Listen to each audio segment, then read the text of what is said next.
The child was already asleep when Dexter Barnett carried her through the door.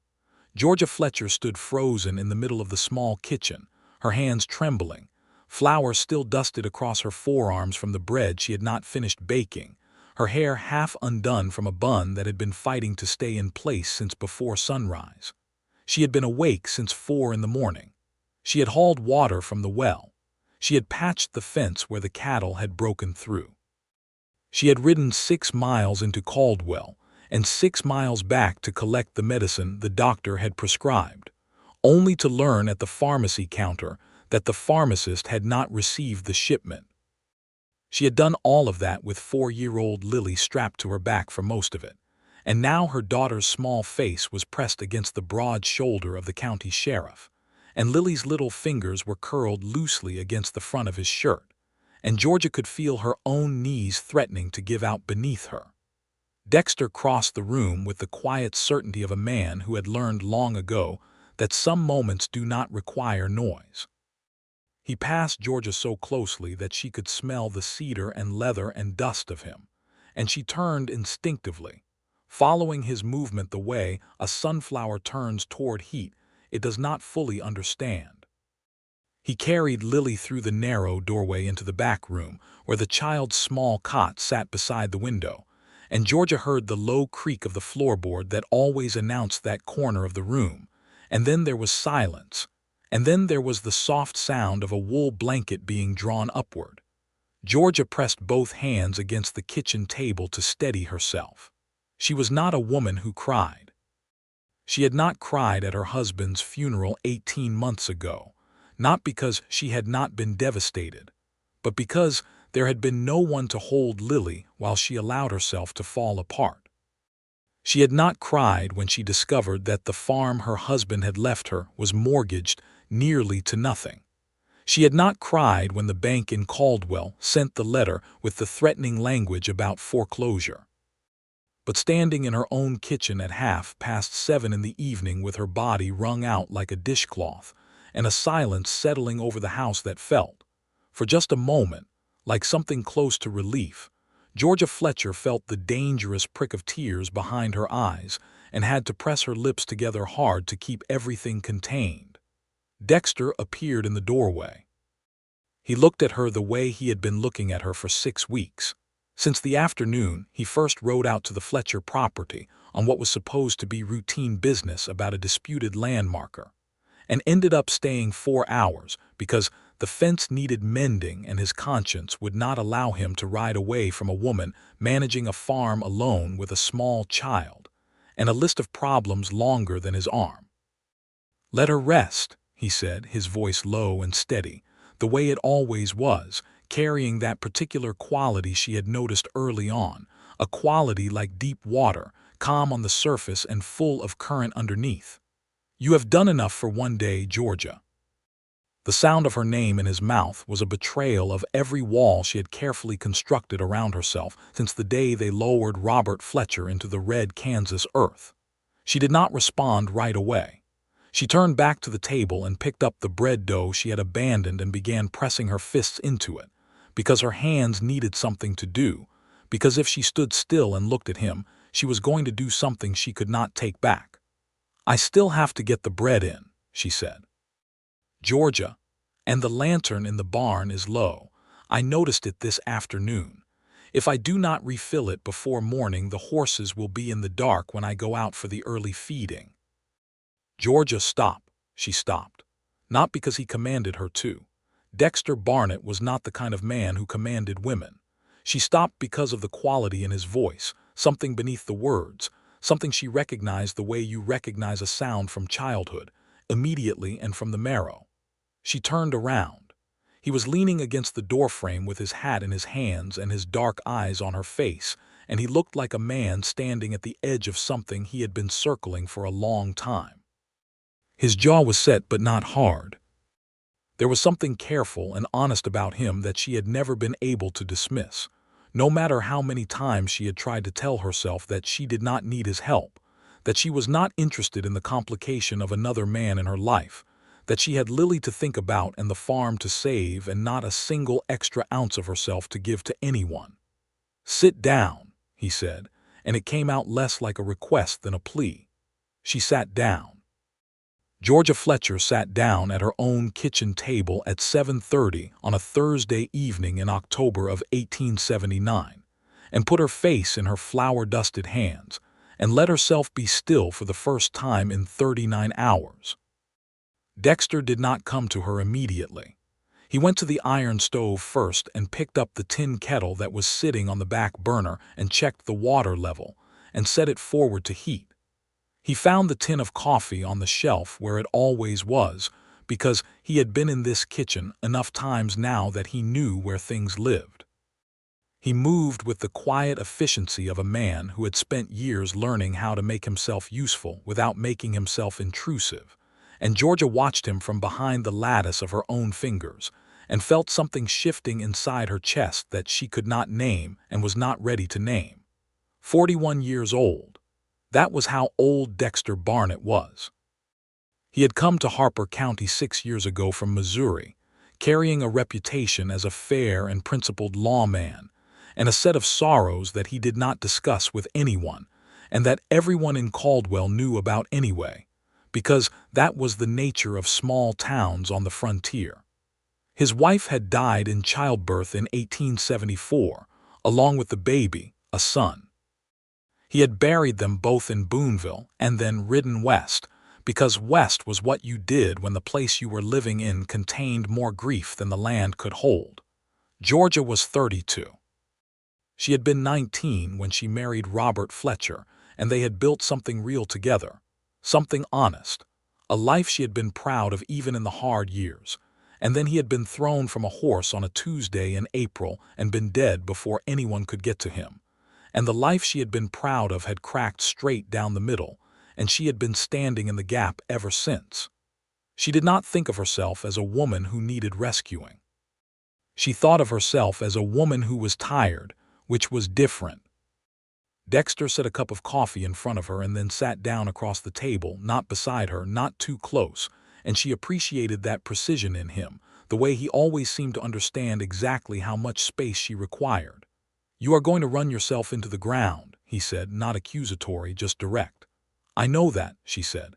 She wrapped both hands around the cup and let the heat seep into her palms. "I do not have a choice that I can see. There are always choices." "Name one that I have not already considered." He was quiet for a moment, and in that quiet she heard the wind picking up outside, the particular dry October wind that came off the grasslands and rattled the window frames and reminded you that winter in Kansas was not a gentle thing. She heard Lily turn in her sleep in the back room, the soft sound of it, and felt the familiar maternal ache in her sternum that never entirely went away. "Let people help you," Dexter said. "You help me," she said, and something about saying it out loud felt like an admission of far more than she intended. "I help you when I can get out here," he said. "That is not the same as having a real plan for this place. The mortgage payment comes due in February.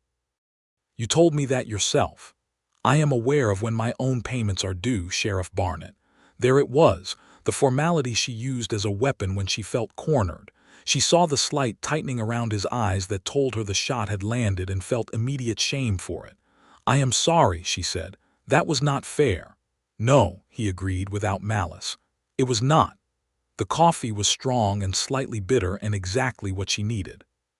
She drank it in silence for a moment and he let her. And that was one of the things about Dexter Barnett that had been undoing her slowly and against her will for 6 weeks. He understood silence. He did not try to fill every gap with words. He sat with her in the quiet and made it feel less like loneliness and more like companionship, and that distinction was the most dangerous thing she had ever encountered. "Can I tell you something?" he said. It was not really a question. She nodded anyway. "I have been trying to find the right way to say this for a while now," he said, and he looked down at his hat where it sat on the table in front of him, and she noticed for the first time that he was turning the brim slowly in his hands, which was unusual for him, because Dexter Barnett was not a man who fidgeted. I'm aware of what I'm about to say, and I am aware that the timing may not be right, and I want you to know that if you tell me to ride back to town and not bring this up again, I will respect that entirely." Georgia set down her cup. She was very still. "When I ride out here," he said slowly, choosing each word with visible care, "I am not doing it out of pity. I want you to understand that. I am doing it because this is where I want to be, because you are who I want to be around. Because Lily is the finest small person I have had the pleasure of knowing, and because watching you fight for this life you have built is the most remarkable thing I have witnessed in a very long time." Georgia said nothing. "I'm not asking you for anything tonight," he continued. "I know what you're carrying, and I know what you lost, and I know that the last thing you need is another thing to manage. But I cannot keep sitting across this table from you and pretending that I am just the county sheriff making neighborly calls." The wind hit the window hard and made a sound like a held breath being released. "Dexter," she said, and his name in her mouth felt new, felt important, felt like the first word of something. "You do not have to say anything," he said quickly. "I mean that. You can sit with it. You can tell me I am out of line. You can tell me to go home." "I'm not going to tell you to go home," she said. The silence that followed that sentence was the loudest silence Georgia Fletcher had experienced in many years. She had arrived at that silence through a path that had begun not 6 weeks ago but far earlier, in ways she was only now beginning to understand. She needed to go back to the beginning of it, to the afternoon 3 months ago when everything in her carefully managed life began to shift in a direction she had not planned for and could not entirely control. It had been the middle of July, 1879, and the Kansas heat was the kind of heat that made the air above the road shimmer and warp, so that distances became unreliable. Georgia had been driving the wagon into Caldwell for supplies, with Lily sitting beside her on the bench, wearing the small cotton bonnet that Robert's mother had sewn before she passed, which Georgia kept in near-perfect condition because it was one of the few things that still connected Lily to a grandmother she would never know. The road into Caldwell from the Fletcher property ran along the southern edge of Harper County for about 4 miles before it hit the main thoroughfare, and Georgia knew every dip and rut of it well enough to drive it half asleep. She was not half asleep that afternoon. She was thinking about the letter from the bank. The letter had arrived 2 days prior, and she had read it 3 times, each time hoping she had misunderstood the language, and each time understanding it more clearly. The First Bank of Caldwell, which held the mortgage on the Fletcher property, had been acquired by a new owner, a man named Harlan Voss, who had come down from Wichita with money and ambition, and a reputation that preceded him like a smell.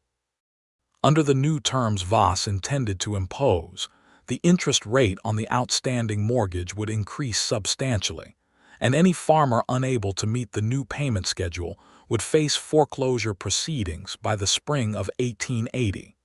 Georgia had done the arithmetic. It did not work in her favor. She was still doing the arithmetic in her head, for perhaps the 100th time, as the wagon rolled into Caldwell and she pulled up in front of Hobart's General Store.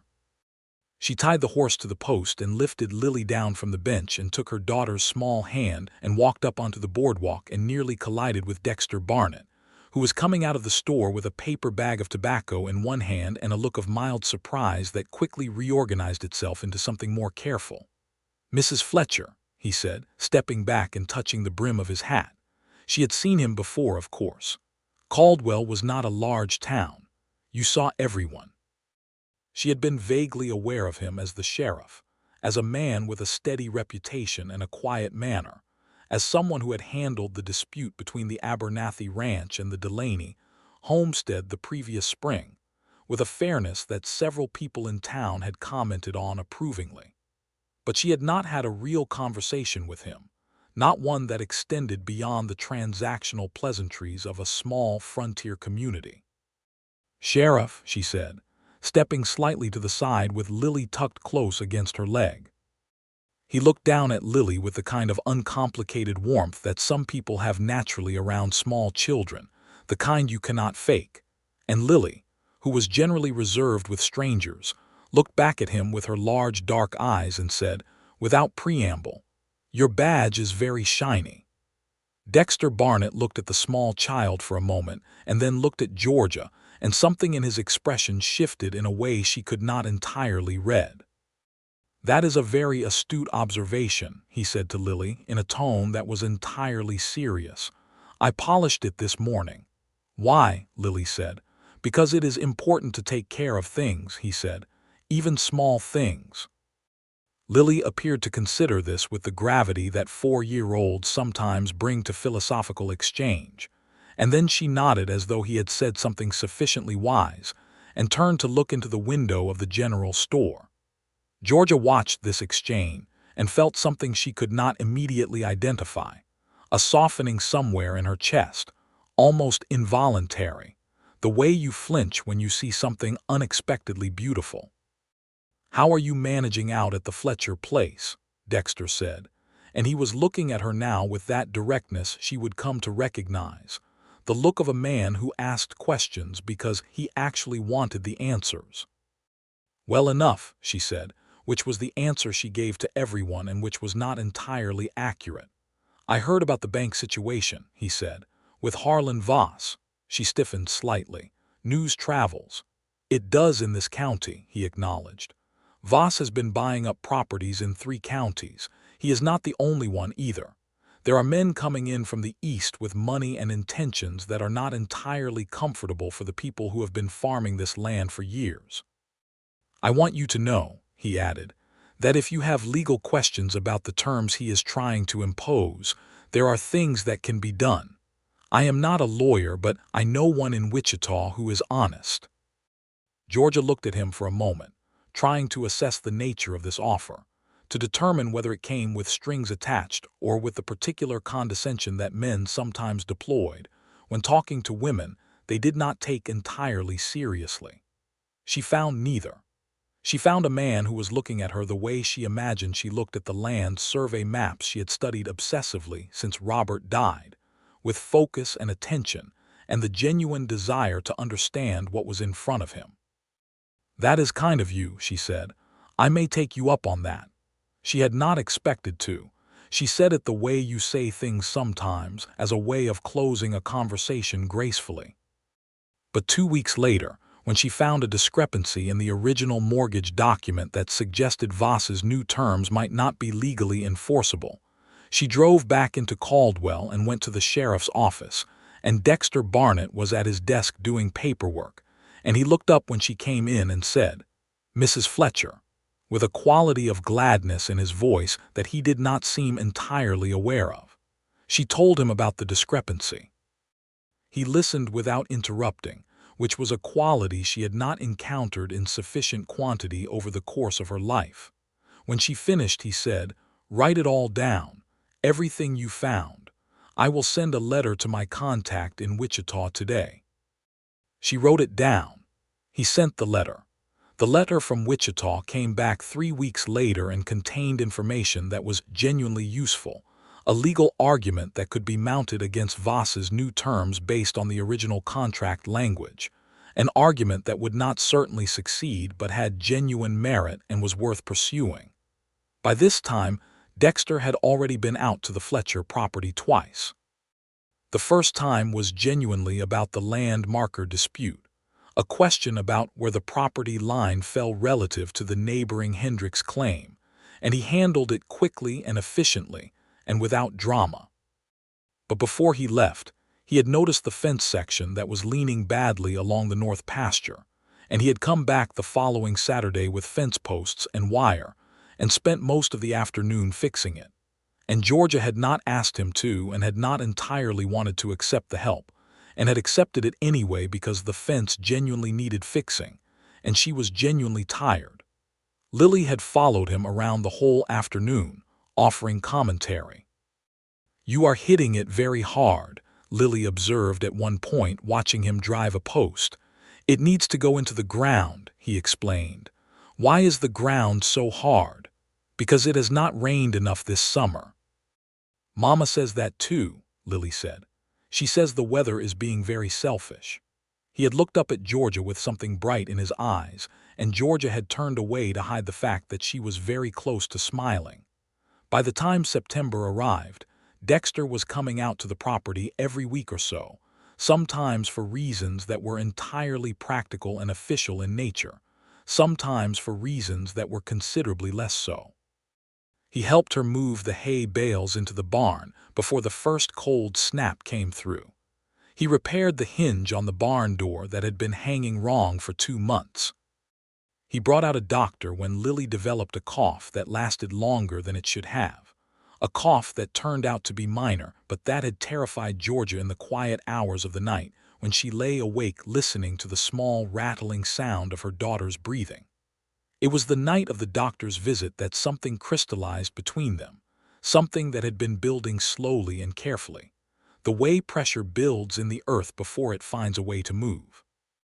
The doctor had examined Lily and declared the cough to be nothing serious, a mild inflammation that would resolve on its own, and had given Georgia a bottle of syrup for it and ridden back to town. Georgia had settled Lily into her cot and sat beside her in the dark room until the child's breathing evened out into sleep, and then she had come out to the kitchen and found Dexter still there, which she had not expected, and found that she was glad of it, which surprised her more. He had made soup from what he found in her pantry, a simple thing, salt pork and dried beans and some of the onions she had harvested, and he set a bowl in front of her and she ate it standing because she was too tired to sit down properly. And he did not comment on this. And somewhere in the middle of the soup she had started talking, not about the farm or the mortgage or the fence or any of the practical things they usually talked about, but about Robert. She told him about the morning Robert died, about how she had been annoyed with him the night before over something completely trivial, some minor disagreement about a decision he had made about one of the horses, and how she had not entirely resolved that annoyance before morning, had been a little cool with him over breakfast, had not kissed him goodbye the way she usually did when he went out to work. And then he was dead by mid-morning, and she had been carrying that unresolved morning around with her for 18 months like a stone in her pocket. Dexter had not told her that she should not feel that way. He had not told her that Robert knew she loved him.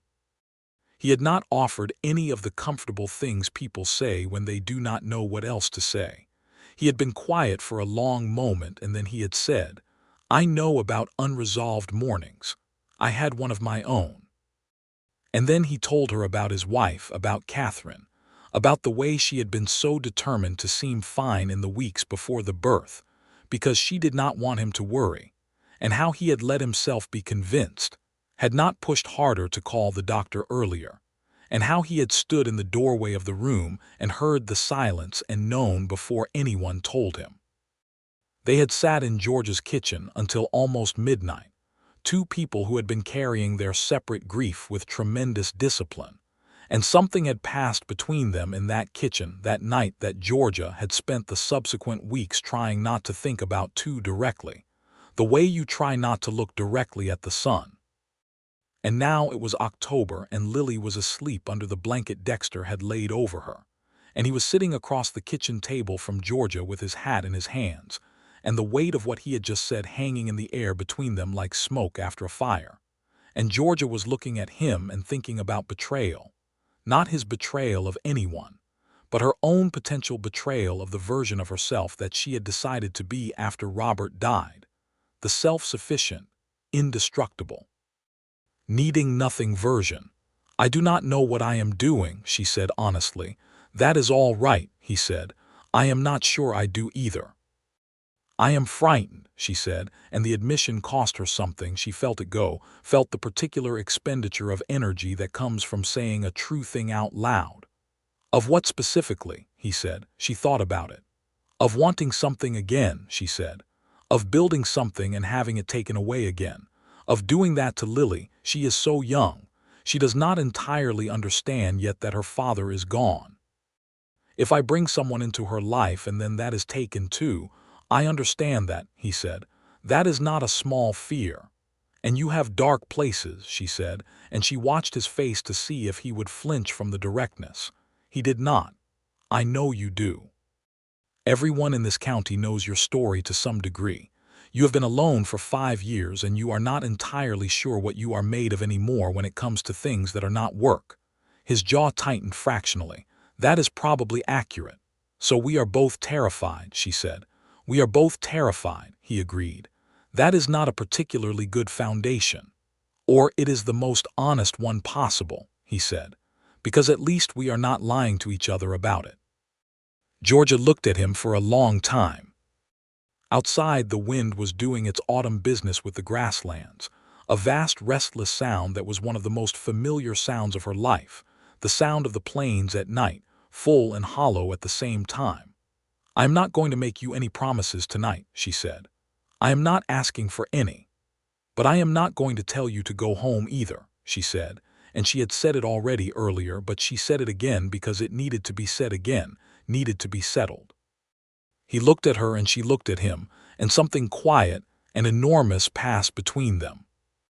He left an hour later, after the coffee was finished and the bread was in the oven and the lantern in the barn was refilled, because he had done that for her while she was checking on Lily a second time, had gone out to the barn and filled the lantern in the dark without being asked. She stood on the porch and watched him ride out, and the night was very large around her, and the stars over Kansas were extraordinary in October, thick and cold and brilliant. And she stood there until the sound of his horse faded, and then she went inside and sat at the kitchen table for a long time in the particular silence that comes after something has changed. November came in cold and fast, the way it always did on the high plains. The first hard frost turned the last of the grass silver, and the mornings became the kind of dark and biting that made getting out of bed feel like an act of personal heroism. Georgia managed the farm with her usual relentless efficiency, and Dexter came out twice a week now without either of them making a formal arrangement about it. It simply happened, became a rhythm, became something her days organized themselves around in the way that important things tend to organize the structure of ordinary time. He brought Lily a small carved wooden horse one afternoon in early November, something he had made himself in the evenings, not a professional piece, but a careful one, the kind of thing made with patience rather than skill. Lily received it with the gravity of a small queen accepting tribute, and then immediately named it Governor and carried it with her everywhere for the subsequent 2 weeks. You made that yourself, Georgia said, when Lily had gone outside to show the horse to the actual horses through the fence, which she considered essential. I used to whittle when I was younger, Dexter said. I started again. I needed something to do in the evenings. You needed something to do in the evenings, she repeated. It is quiet in the evenings, he said, and she heard the dark past in those words, the long accumulation of quiet evenings in that room above the sheriff's office where he lived, 5 years of them. Then come here in the evenings, she said, and the boldness of it surprised her, and she could see that it surprised him too, and then a slow warmth moved into his face that she had not seen before, not quite like this, not quite so unguarded. He came in the evenings after that. Not every evening, because he had work and she had work, and the farm had its own schedule that did not care about anything else. But on the evenings when he was free and the work permitted, he rode out and they sat at the kitchen table after Lily was in bed and they talked.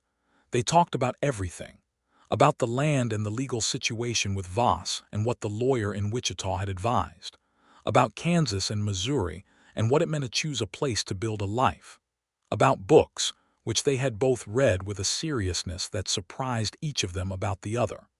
Dexter had read Melville and Dickens and a good deal of history. Georgia had read everything she could get her hands on, which out here meant a somewhat random collection, and she had strong opinions about all of it. They argued about a novel once, a proper genuine argument, and Georgia won it. And Dexter sat back and looked at her with something that was not quite respect and not quite desire, and was somewhere between the two, a space she had not known existed until she saw it in his face. One evening in late November, Lily climbed into Dexter's lap without asking, with the complete confidence of small children who have decided someone is trustworthy, and opened the picture book she had been carrying around and said, "Read this to me." And Dexter looked at Georgia over the top of the child's head with an expression of such naked vulnerability that Georgia had to look away for a moment. He read the book. He did the voices. Lily was asleep against his shoulder before the third page, and he sat there holding her with the book still open in his other hand, not moving, not wanting to disturb her, and Georgia watched this from across the room where she was darning a pair of Lily's stockings, and felt the last significant portion of the wall around her heart make a sound like a long exhale and begin to come down. She had believed herself done with love. Not dramatically, not with bitterness, but practically, the way you make a practical decision about something important. She had loved Robert Fletcher truly and fully, and she would love him always in the particular way that does not stop because it cannot, because love of that kind becomes part of your composition, part of what you are made of. But she had believed that the romantic, reaching, terrifying, forward-moving love, the kind that makes you lie awake and remake yourself to accommodate another person, she had believed that was finished for her, that she had had her turn. She had been wrong. The problem with Harlan Voss reasserted itself in December with the arrival of a second letter that was considerably less polite than the first. Georgia had been working with the lawyer in Wichita, a man named Edgar Prout, whom Dexter had been corresponding with on her behalf, and Prout had sent a formal response to the bank challenging the legality of the new mortgage terms. Voss, it appeared, did not appreciate being legally challenged, and his response letter contained language that Georgia could only describe as threatening, though it was carefully worded enough to avoid anything specifically actionable. Dexter read the letter at the kitchen table with his jaw set hard and his eyes moving through it quickly. "He is trying to intimidate you into dropping the legal challenge," he said. "I know that," Georgia said. "The question is whether it is going to work." "Is it?" She met his eyes. "No," she said, "it is not." Something in his face settled into a kind of firm satisfaction. "Good," he said, "because Prout thinks you have a genuinely strong case. The original contract language is clear and Voss's changes require specific notification procedures that he did not follow. This is winnable, Georgia. And if it is not, then we find another way," he said, and we landed in the middle of the kitchen between them like something solid, like something you could stand on. Georgia had spent considerable time trying to map the distance between where she was and where she was going, and she had discovered that the map kept changing, that new geography kept appearing that she had not known was there. Dexter Barnett was a significant portion of that new geography. She told him she loved him on a Sunday afternoon in December, which was not how she had expected it to happen. She had expected it to be a deliberate thing, a moment she prepared for, something she walked toward with her eyes open and her hands ready.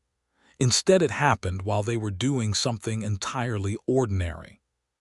He was in her barn helping her check the cattle for a skin ailment that had been going through several herds in the county, and she was handing him the salve and holding the lantern, and one of the cows was being difficult, and Dexter said something very dry about the particular stubbornness of cattle, and she laughed, a real laugh, the kind that comes from somewhere below the breastbone.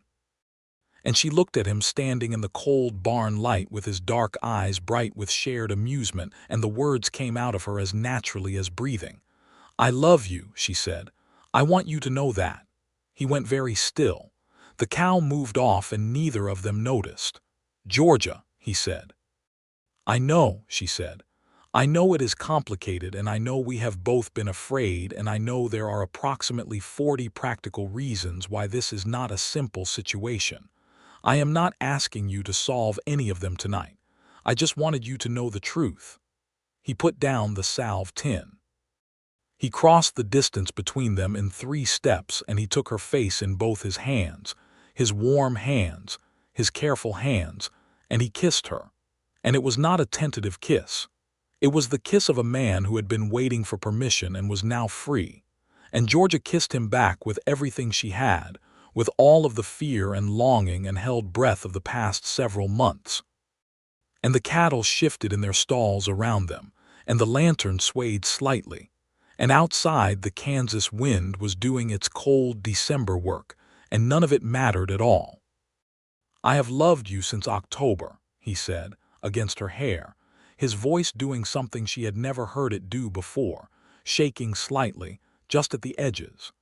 "Since the night you sat at this table and let yourself be still for 10 minutes and looked like the bravest and most exhausted person I had ever seen." She pressed her face against his chest and felt his heartbeat and thought with some distant, observing part of her mind that she had not pressed her face against anyone's chest for a year and a half and that she had not known how much she missed it until this moment. "What do we do now?" she said. "We figure it out," he said. "Together, one piece at a time." She had asked him once, in one of those late-night conversations over the kitchen table, what his darkest secret was, and he had been quiet for a moment, and then said that his darkest secret was that he had almost not stayed in Caldwell. That he had ridden in 6 years ago on his way through, intending to keep moving, and had taken the sheriff's position partly because the town needed someone and partly because he had not had the energy to keep riding. And for a long time he had told himself that he would leave eventually, that he was just resting here, that this was not his real life. And then it had become his real life without him deciding on it, the way real life tends to do, and by the time he understood that he had meant to stay all along it was years later, and he was standing in a kitchen in October, watching a woman put her face in her hands and finally rest, and he had known with absolute clarity that he was exactly where he was supposed to be. Georgia had told him her own dark secret in return, which was that sometimes she was angry at Robert for dying, a fury she felt ashamed of, an anger at the randomness and unfairness of it, at being left with all of this, at the particular loneliness of being 29 years old and widowed and standing in a field in Kansas at 4 in the morning because the cattle needed feeding and there was no one else to do it. She had never told anyone that. It had been living in her chest like a trapped bird for 18 months. "That is not a dark secret," Dexter had said. "That is just being human. It feels disloyal. To feel angry that someone you loved died and left you alone in the world with a small child and a farm to run is not disloyal," he said firmly. "It is honest." She had cried then, finally, properly, the way she had needed to for a long time, and Dexter had sat beside her and not tried to stop it or fix it, had simply been present in the way that was becoming the thing she counted on most about him, that steady, undemanding presence, that willingness to simply be in the room with whatever was happening. Christmas in 1879 was the best Christmas Georgia Fletcher had experienced in several years. Dexter came out on Christmas morning with a pine bough he had cut himself, and a small gift for Lily and a gift for Georgia, that he handed her with the kind of careful awkwardness that suggested he had worried about it considerably. It was a book, a collection of essays by an author she had mentioned wanting to read, which meant he had been paying attention and had traveled to Wichita himself to find it because Caldwell's general store did not carry it. Georgia gave him a pair of gloves she had made herself, leather and wool, because she had noticed his old ones were wearing thin, and he looked at them for a long moment and then looked at her with that expression. She was coming to understand as him being moved past the point where words came easily. Lily gave him a drawing she had made, which depicted, as far as anyone could tell, a horse and a person wearing a very large hat, and Dexter received this with the kind of genuine reverence that caused Lily to beam with the comprehensive satisfaction of an artist fully appreciated. They had dinner at the kitchen table, all three of them, a proper Christmas dinner with the chicken Georgia had been fattening all autumn and the dried apple pie that was her particular specialty. And afterward Lily fell asleep under the table, as children sometimes do when they have had a sufficiently exciting day, curled up with Governor the wooden horse and a blanket Georgia fetched without waking her. and Georgia and Dexter sat at the table above the sleeping child and talked quietly in the early dark of December, and it was the closest thing to home Georgia had felt since April of the previous year. The legal matter with Harlan Voss came to a head in January. Edgar Prout came down from Wichita himself and met with Voss and with the local bank manager and with Georgia at a meeting that Dexter attended in his official capacity as county sheriff, which was a deliberate choice, because there were concerns about Voss's methods that went beyond the purely legal. Voss was a man who used pressure and the implicit threat of it as readily as he used legitimate business practice, and Dexter's presence at the table was a message, clear and unmistakable. Voss was in his 50s, a compact man with a face like a fist, and he looked at Georgia across the table in the bank manager's office with the particular contempt that some men of his generation reserved for women who did not behave as expected, which was to say, women who fought back. "Mrs. Fletcher," he said, in a tone that was supposed to be conciliatory and was not quite, "I understand that losing a husband is a difficult thing. But sentiment does not keep a farm running, and sentiment does not satisfy a mortgage." "No," Georgia said. "But the law does have opinions about how mortgages can be modified, and your notification procedures were not in compliance with the original contract terms. Mr. Prout has documented this thoroughly." Voss's eyes moved to Prout and then to Dexter, and in that movement Georgia could see the calculation happening, the reassessment, the recognition that this particular widow was not alone and was not going to fold. The meeting lasted 3 hours. By the end of it, Voss had agreed to honor the original mortgage terms for the following year, which was not a complete victory, but was a significant one. Enough time for Georgia to stabilize the farm's finances, enough time to breathe. When they came out of the bank into the cold January street, Prout shook Georgia's hand and told her she had done extremely well, and then he went to arrange his accommodation for the night, and Georgia and Dexter stood on the boardwalk in the winter air, and she looked at him and felt such a surge of gratitude and love and relief that for a moment she could not speak. "One piece at a time," he said. "One piece at a time," she agreed. He proposed to her in February, which was not a surprise, because they had talked about it in the abstract, circling it the way you circle a fire to find the best angle to approach. He did not do it dramatically. He was not that kind of man. He did it at the kitchen table, which was where most of the important things between them had happened, on a cold February evening with the fire going and Lily in bed and coffee between them, and he slid a ring across the table, a simple gold band that had belonged to his mother, and said, "I would like you to marry me, Georgia, if you are ready. If you are not, I will wait." She looked at the ring for a long moment. She thought about Robert, about loving him, about how you do not stop. She thought about Lily, about the wooden horse governor, about a small girl climbing into a man's lap with complete confidence. She thought about 5 years of quiet evenings and a man who had been circling a place that was not yet home. She thought about barn stalls and lantern light, and a kiss that had felt like the beginning of a second life she had not known she was allowed to want. She picked up the ring. "I am ready," she said. The wedding was in April 1880, exactly 2 years after Robert Fletcher died, and Georgia had thought about that proximity, had wondered whether it was wrong to be married again on the same month, and had decided that life did not arrange itself with that kind of neatness, and that if there was a soul in the universe that had loved her well enough to want her happy, it was Robert, and that Robert would have approved of Dexter Barnett, would have liked him, would have been glad. The ceremony was in the small Methodist church in Caldwell, and the entire town came, because it was not every day that the county sheriff got married, and because Georgia Fletcher had earned the town's respect in the 2 years since her husband's death, had earned it through the particular dignity and stubbornness with which she had managed everything. Lily was the flower girl and took the responsibility with profound seriousness, distributing the early spring wildflowers Georgia had gathered that morning along the aisle with the focused precision of a small person who understands that she has been given a very important job.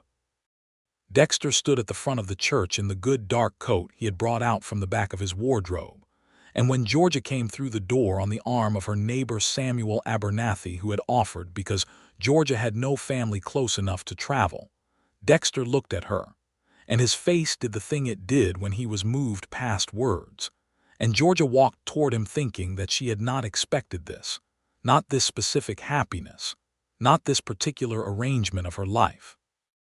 And that was all right, that was more than all right. They spoke their vows in the plain language of the frontier, honest and simple, no embellishment needed.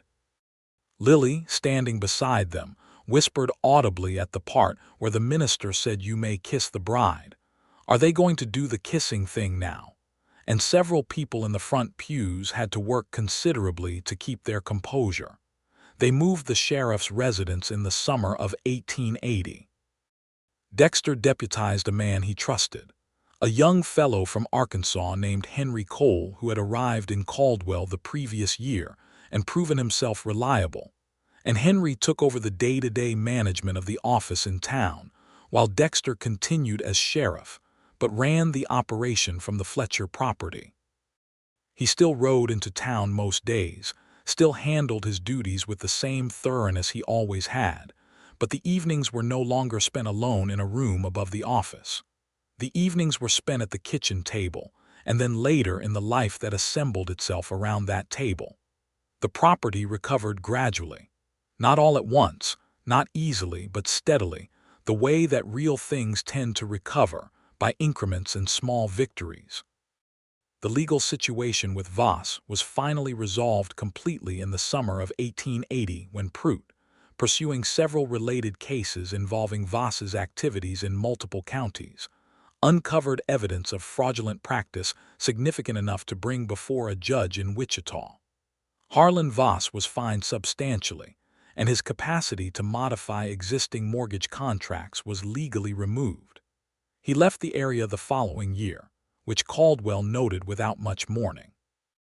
Dexter brought order to the property the way he brought order to everything, quietly and thoroughly, finding systems where there was chaos, making repairs that had been deferred too long, understanding the land with the respect of a man who had grown up farming before he became a lawman. He was good at it, which surprised neither of them entirely, because he was the kind of man who was good at most things he applied himself to honestly. He and Georgia settled into each other with the naturalness of two people who had been lonely long enough to know what company meant, and who were therefore neither careless with it nor over-dependent on it. They had arguments, because both of them were strong-willed and direct and had opinions, and the arguments were honest and occasionally loud and always resolved, because they had both agreed early on that unresolved mornings were not something they would do to each other. Lily grew. She was 5 in the spring of 1880 and 6 that autumn, and she blossomed in the way that children blossom when they have security and enough love to grow into. And her relationship with Dexter deepened from the trust of a small child into something more complex and more wonderful. The particular relationship that develops between a child and a person who did not have to love them but chose to, with great intention and consistency. She started calling him Papa sometime in the early summer of 1880, which she did not announce or explain, simply began, one morning at breakfast, saying Papa pass the butter please with the same certainty she brought to all her decisions, and Dexter's hand had stopped on its way to the butter dish, and his face had done the thing, the move past words thing. And he had passed the butter, and Georgia had pretended to be very interested in the view out the window for a moment, until she had things back under sufficient control. In the late summer of 1881, Georgia discovered she was expecting a child. She told Dexter on a warm August evening when Lily was playing outside and the light was long and gold the way it is in Kansas in late summer, and he stood in the kitchen and looked at her, and she watched something move through him from the inside out. Something she could only describe as joy moving through years of protected sorrow to reach the surface, and it was the most beautiful thing she had ever seen in a human face. He held her for a long time. Neither of them said much. There was not much to say. There was just the warm kitchen and the golden light and the sound of Lily outside talking to the horses, and George's face against his chest and his arms around her and the future, which had seemed so closed and dark and dangerous 2 years ago, opening ahead of them like a long road in good weather. The baby was born in March of 1882, in the same bedroom where Lily had slept in her small cot, in the last difficult hours of a late winter night, while the wind did its business outside, and Lily slept soundly down the hall, having been informed that the baby was coming and that her job was to stay in her room and be very quiet, which she managed for nearly 2 hours before appearing in the doorway with Governor the wooden horse and informing everyone that she was there to help. The doctor from Caldwell had arrived in time, which was the important thing, and Dexter was present for all of it, which he had told Georgia he wanted to be, understanding the weight of that choice, understanding what he had not been present for 5 years before and choosing this time to stay in the room, to hold Georgia's hand and not let go. They had a son. They named him Samuel Robert Barnett, Samuel for the neighbor who had walked Georgia down the church aisle, Robert for the man who had first made her a mother and whose memory lived in them all in different ways. Dexter held his son in the thin gray light of the March morning, this man who had believed for 5 years that he would not hold his own child, and Georgia watched from the bed where she lay exhausted and satisfied and full of the particular emotion that does not have a name, but that she associated with completeness, with the sense that a long and difficult and ultimately worthwhile journey had arrived somewhere worth arriving. Lily, who had been allowed into the room once everything was settled, came to stand beside Dexter and look at the baby with the appraising seriousness of a 6-year-old conducting an evaluation. "He is very small," she said. "He will get bigger," Dexter said. "His face is very red. That is normal for new babies." "Was I red?" Lily said. "Probably," Georgia said from the bed. "I do not remember minding at all." Lily reached out and touched the baby's hand with one careful finger, and Samuel's fingers curled reflexively around it, the way newborns do, and Lily's face transformed from evaluation to wonder, and she said softly, "Oh," and that single syllable contained everything. The years that followed had their difficulties, because life does not stop having difficulties simply because you have arranged yourself well within it. The farming was hard work, and the weather was unpredictable, and the frontier continued to change around them in ways that required constant adaptation. There were dry years and hard winters, and at least one summer when the cattle prices dropped badly enough to create genuine anxiety. There were disputes and difficulties with neighboring properties, and the ongoing complications of living in a community that was still working out what it was going to be. Dexter was re-elected as county sheriff 3 times in succession, which was testimony to the regard in which Harper County held him, a regard built on his consistent fairness and the refusal to let his position be used for personal advantage, which in the Kansas frontier of the 1880s was not as common a quality in lawmen as it should have been. He handled the tensions that arose in those years, the cattle drive conflicts, the encroachment disputes, the occasional violence that frontier communities had not yet entirely left behind, with the same steadiness he brought to everything, the deep-water quality that Georgia had identified on that very first kitchen evening and had never stopped being grateful for. Georgia expanded the farm's operation in the middle years, moving beyond cattle into wheat when the railroad expansion made it economically viable, and she had a head for business that astonished no one who knew her well. She drove hard bargains and kept meticulous records, and served on the committee that lobbied for the establishment of a proper school in the county, because she wanted Lily and Samuel, and whatever children might follow, to have access to an education that was not dependent on whatever teacher happened to pass through. The school opened in 1884, a proper building in Caldwell with a full-time teacher recruited from Ohio, and Lily, who was 9 years old and already reading far beyond what most adults in the county expected a child to read, was in the first class. She sat in the front row and had opinions about everything the teacher said, which the teacher found alternately exhausting and delightful.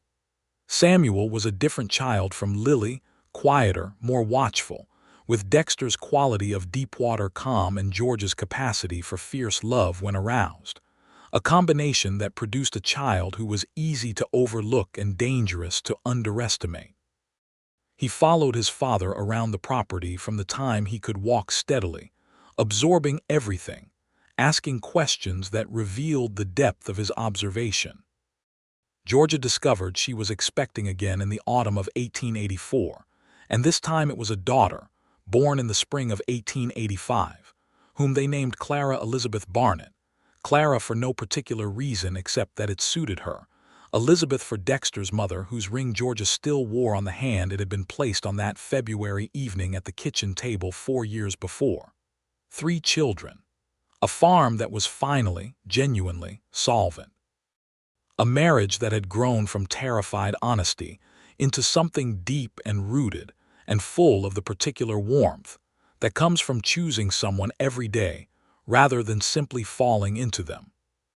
Lily turned 13 in 1888 and began the particular project of being 13, which involved strong opinions and a somewhat complicated relationship with the adults around her that Georgia recognized as herself at that age and found both exhausting and endearing. Samuel was 6 and Clara was 3, and the house was full in the way that houses full of children are full, with noise and movement and a constant low-level unpredictability that was occasionally maddening and mostly wonderful. One evening in the autumn of 1888, with Lily doing her schoolwork at the kitchen table and Samuel and Clara in bed, and the farm settled for the night, Georgia and Dexter sat on the porch in the cool air and watched the stars come out over Kansas the way they had been watching them for years now, in the particular companionable silence that develops between two people who have lived enough life together to know that silence can be a form of conversation. "Do you remember," Georgia said, "the night I sat at the table and put my face in my hands?" "I think about it regularly," he said. "You told me I had done enough for one day." "You had," he said. "You had done about 6 days' worth of things in one day." She leaned her head against his shoulder, the familiar weight and warmth of him. "I did not know what was going to happen," she said. "I did not know that you were going to become the person you became to me. I was so afraid." "You were the bravest frightened person I ever met," he said. "You said something like that the night you told me how you felt." "Because it was true then, and it is still true," he said. "You are afraid of things, Georgia, like any sensible person, but you do them anyway. That is what courage is. Not the absence of fear, but the decision to continue despite it." She was quiet for a moment, feeling the night around them, the vast dark Kansas night with the stars thick overhead. "I am glad you stayed in Caldwell," she said. "When you came through and meant to keep going, I am glad you were tired enough to stop." "So am I," he said, and kissed her hair. The sound of the house behind them was a comfortable sound, the creak of the floorboard in the hallway that Clara sometimes walked on in the night when she was restless, the particular silence of Lily being studious. The smell of the bread Georgia had baked that afternoon still faintly in the air. "I am happy," Georgia said, and she said it the way you say a thing you have thought many times but have not said aloud in that exact configuration, with the particular care of someone who knows what the opposite feels like and therefore does not take the present thing for granted. Dexter took her hand in the dark, his warm, careful hand, the hand that had covered Lily's blanket on an October night 9 years ago and changed the direction of everything. "Yes," he said, "so am I." The years moved on in the way that years do when they are full and good, not without difficulty, never without the ordinary sorrows of ordinary life, but with the steady underlying foundation of two people who had found each other in the middle of their respective ruins and had chosen to build something true together. Lily grew into a young woman of remarkable capability and a somewhat alarming amount of ambition, and in 1895 She left for Kansas City to pursue a position with a newspaper there, having demonstrated over the previous several years that she had an absolute gift for language and an inability to leave an injustice unaddressed in print. Georgia and Dexter stood on the station platform in Caldwell in September of that year and watched the train pull away, and Georgia held Dexter's arm and felt the particular complicated love of a parent watching a child become themselves fully and finally. "She is going to be extraordinary," Dexter said. "She already is," Georgia said. Samuel took to the farm with a thoroughness that suggested he had been designed for it, and by the time he was 16, he was managing portions of the operation with a competence that sometimes made Georgia feel both proud and faintly obsolete. He was a quiet young man who had his father's way with animals and his mother's way with numbers, and there was a girl in town, a farmer's daughter named Ruth Hendricks, who looked at Samuel the way Dexter had once looked at Georgia across a general store boardwalk, with a careful, undisguised attention that was the beginning of everything. Clara, the youngest, was the most like Georgia in temperament and the most like Dexter in method, a combination that produced a child who felt things deeply and handled them precisely, and who became, as she grew, the kind of person other people brought their problems to, which was a quality that would serve her well for the rest of her life. Dexter retired from the sheriff's office in 1897, at the age of 59, after 23 years of service to Harper County in one capacity or another, and the town of Caldwell had a dinner in his honor that was attended by a considerable portion of the county and featured speeches that went on somewhat longer than they should have, but that Dexter endured with gracious patience.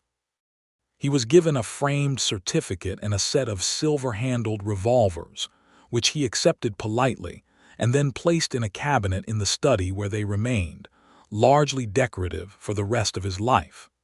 He preferred carpentry in his retirement, which surprised him somewhat.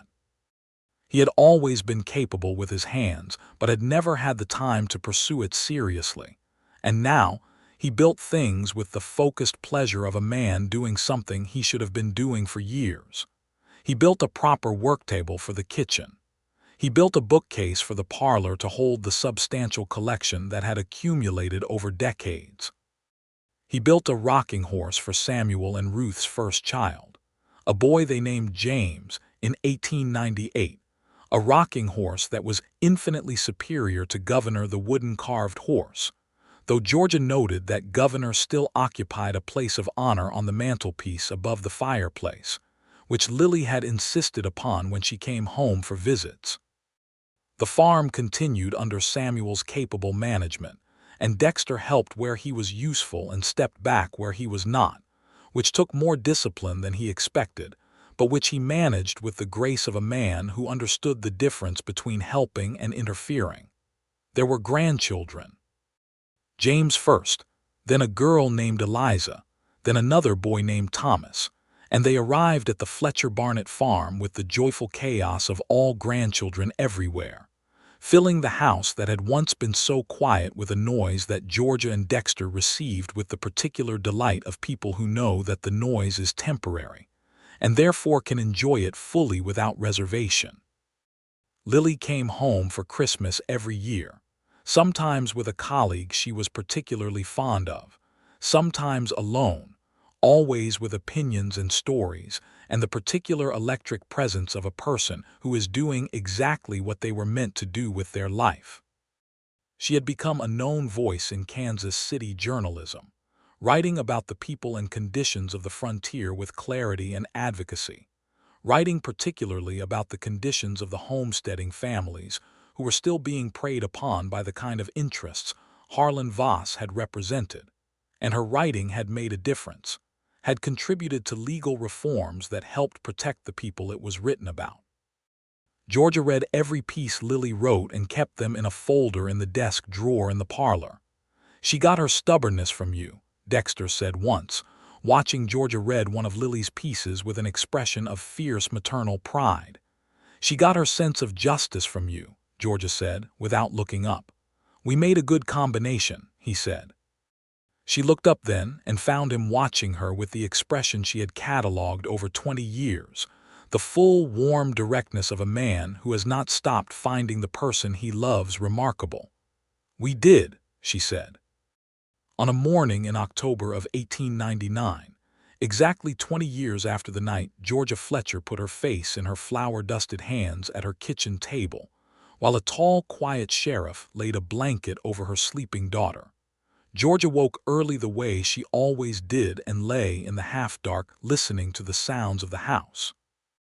Dexter was still asleep beside her, breathing steadily, one arm flung out across the quilt in the unconscious reaching gesture she had noticed he did in sleep almost from the beginning, and which she found unreasonably endearing even after 2 decades.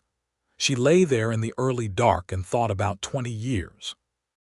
About Robert, whom she still thought of with love and without the old guilt, who had been the beginning of her life as a mother and a woman, and who she imagined, on her more sentimental days, looking on with approval. About the farm, which was different now, larger and more organized and better established than anything she and Robert had imagined. About Lily, somewhere in Kansas City with her newspaper and her causes and her enormous life. About Samuel in the house down the lane that he and Ruth had built 3 years ago, and Clara in Caldwell, where she was working as a teacher at the very school Georgia had helped establish. About 3 grandchildren who called her Grandma Georgia with the unreserved affection of children who have always been loved well. About Dexter.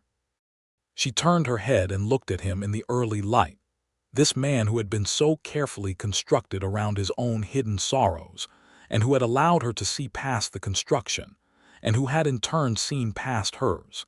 This man who covered a sleeping child's shoulders and said, "Let her rest, you have done enough for one day." This man who had been exactly what she needed before she knew she needed it. His hair was gray now, properly gray, the dark of it entirely gone, and there were lines around his eyes that mapped 20 years of weather and expression, and the particular wear of a face that had felt things deeply and not hidden it. He was, in this moment in the early Kansas morning light, the most beautiful thing Georgia Fletcher had seen in her long and various and wonderful life. She put her hand over his on the quilt. His fingers tightened automatically, even in sleep. She was 52 years old and she was deeply, quietly, completely happy, and she understood, lying there in the early October morning, that this was the thing she had been afraid to want when Dexter Barnett sat across her table in the early days and looked at her with the kind of attention that announces itself as intention. She had been afraid to want this specific thing, the long, ordinary, irreplaceable joy of a shared life. Not the drama of it, not the peak moments of it, though those had been remarkable, and she would not have traded a single one. But this, the Thursday morning quality of it, the early dark with a hand on the quilt, and the house making its familiar sounds and the knowledge, settled into her bones like something that had always been true, that she was not alone and would not be alone, that she was known and loved in the full complexity of who she was by a man who had walked into her life with fence posts and tobacco and genuine attention, and had never really left. Dexter opened his eyes. He looked at her in the early light and smiled, not a big smile, the small private one she knew best. "How long have you been awake?" he said. "A little while," she said. "I was thinking." "About what?" "About being grateful," she said. "About how strange and good it is that things happened the way they did." He turned his hand under hers and held it properly, palm to palm. "Strange and good," he said. "That is a fair accounting." She laughed, and the sound of it filled the bedroom in the early October morning. And outside the Kansas sky was beginning to lighten at its edges, the long flat horizon beginning to separate from the dark, and somewhere in the barn the horses were beginning to move, signaling the start of the day, and somewhere down the lane Samuel was probably already up because Samuel was always already up. And somewhere far north in Kansas City Lily was probably still asleep, because Lily kept city hours that her parents had given up trying to understand. The day was beginning, the way days do, inexorably and full of the ordinary business of life, and Georgia and Dexter lay in the early light and held on to each other for a moment more, as people do when they know the value of the thing they are holding, before they got up and went out to meet it. This is how it was. This is how it continued to be, across the remaining years that were given to them, full and warm, and built on the foundation of two terrified and honest people who had found each other in a kitchen in October and decided, piece by piece and one day at a time, to become each other's home. The blanket was still on the shelf in the back room, the wool one Dexter had laid over Lily on that first night. Georgia had kept it folded there for 20 years, and when the grandchildren came to visit they slept under it in turn, and they did not know the history of it, the particular weight of that small domestic gesture, how much had turned on it, how much love had begun in that quiet moment of one man covering a sleeping child and turning to look at the child's mother and saying, with all the gentleness he possessed, that she had done enough. She had done enough. She had also done more in the years that followed, more than enough, more than she had believed herself capable of, and she had done it with Dexter Barnett beside her, and the combination of those two things, the tenderness of him and the strength of her, had made something that neither of them could have made alone. It was, Georgia thought, on many mornings over many years, the most important thing she had ever understood, that the bravest thing you can do is not refuse help but accept it from the right person at the right time and let yourself be known. She had been known. She was loved. The farm endured. The children grew. The stars over Kansas were still, on clear October nights, extraordinary, and that was enough. That was more than enough. That was everything.